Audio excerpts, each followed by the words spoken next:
Hey English learners, welcome to this A1 English listening practice video.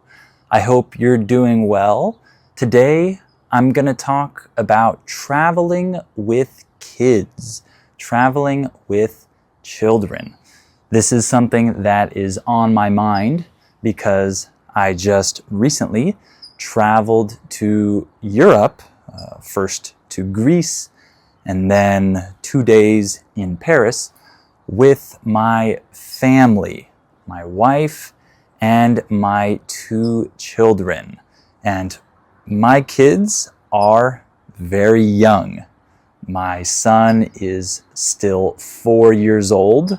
He's almost 5. And my daughter is 2 years old. They are both very young.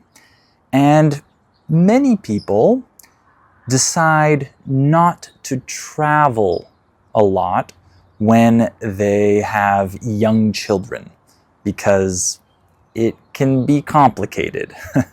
But I did this trip with my kids. It was so much fun. And now, today, I'm going to talk a little bit about the differences between traveling with young children and traveling without young children. Remember that if you want my training to help you listen better and understand native speakers better, then make sure to sign up for my membership and you'll get my specialized listening training. That link is down below. Okay. Let's talk about traveling with children. Specifically, for me, traveling with young children. Well, the first thing I think of when I think about traveling with children is the flight. Flying to the place where you're going. This can be complicated.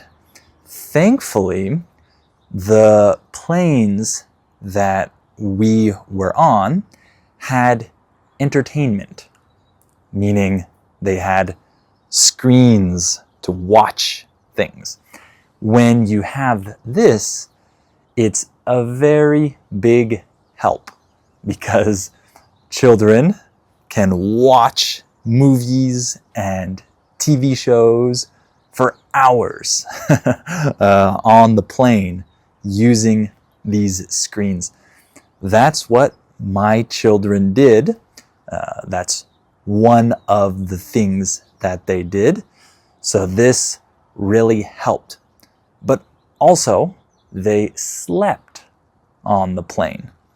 Many times when you travel far with children, they get tired and need to sleep. Sometimes we need to sleep on the plane. Adults too. But my children also fell asleep on the planes. That's also helpful. That takes time, right? And the food is also helpful. They serve you food on the plane, and that's good for kids usually. So flying can be complicated with kids, but with the entertainment, sleeping, eating, it's possible. It was not very hard for us, thankfully. So that's one thing. How about packing for the vacation? When you have small children, you need to pack different things that you don't normally pack. You need to pack diapers if you have a small child or a baby. We had to bring diapers. We had to bring a lot of clothes. And kids often get messy, meaning they spill food on their clothes, they have accidents, so they need a lot of clothes. So you have to pack differently. Another thing is transportation when you are in the country or the city that you're going to. With small children, it can be a little complicated to take public transportation, especially if the children have to stand up on the bus or on the train, the metro. My kids had to do this, and they almost fell down on the public transportation. That can be a little hard. We also rented a car in Greece. This makes it easier for kids because you can just drive places, but you have to rent cars with car seats for the children, right? So you have to pay extra. Another thing that is different when you're traveling with young children is that it's more difficult to take an Uber or other ride-sharing cars like that, because they don't have car seats usually. So sometimes they won't take you, but you can usually still take a taxi. Another thing that is different is walking around when you travel. With kids, you can't walk that far. You can't walk that much because kids don't like walking for very long. They complain, they don't want to walk a lot, so you can't do many things walking around while traveling.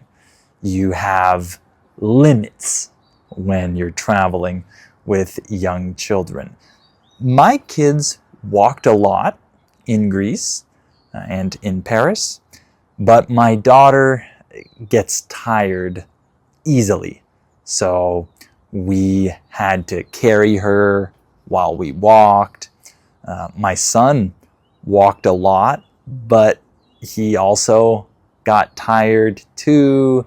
So we had to be careful and not do too much with the kids because it's very tiring to walk and go up and down stairs.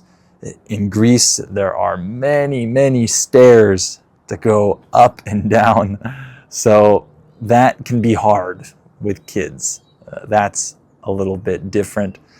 Also, the things that you decide to do are usually different when you travel with kids, because kids don't want to do the same things that you want to do. Kids want to do other things. So sometimes you have to do what your kids want to do so they can have fun. And then maybe they can do what you want to do, right? You have to think about your kids and what type of fun activities they want to do, where they want to go. That's another thing you need to think about. And another thing that can be complicated when you travel with young children is when you go to restaurants, depending on the country and the city. In the US, it's very easy in most places to go to restaurants with your children. It's very normal. However, I know that in some countries, some places, it's not very normal to take your young children to a nice restaurant, for example. So it can be a little hard to go to all the restaurants you want to go to if you have little kids. When we were in Europe, at some restaurants, they didn't have chairs for children, and many times my children were the only children in the restaurant. So it can be a little complicated when you go to restaurants in other countries with your children, but this depends on the country. Like I said, here in the US, it's not a big problem. It's very easy to go to many different restaurants with your children. They have high chairs, the chairs for babies, little kids. It's very nice. But in some places, they don't have this. So those were some of the things that are different when you travel with young children. It can be hard, but I think that it's still a great experience. I had a lot of fun in Europe with my children, specifically. My son really liked it. I think my daughter did too. I recommend traveling with children if you can. It's a great experience, and your children can remember this when they're older. It's a great family experience. So that's something that you can think about maybe. I hope you enjoyed this video. If you want to improve your listening and start to understand native speakers better, make sure to sign up for my training and I'll help you do that. The link is down below. Thank you all for listening, and I'll talk to you in the next video.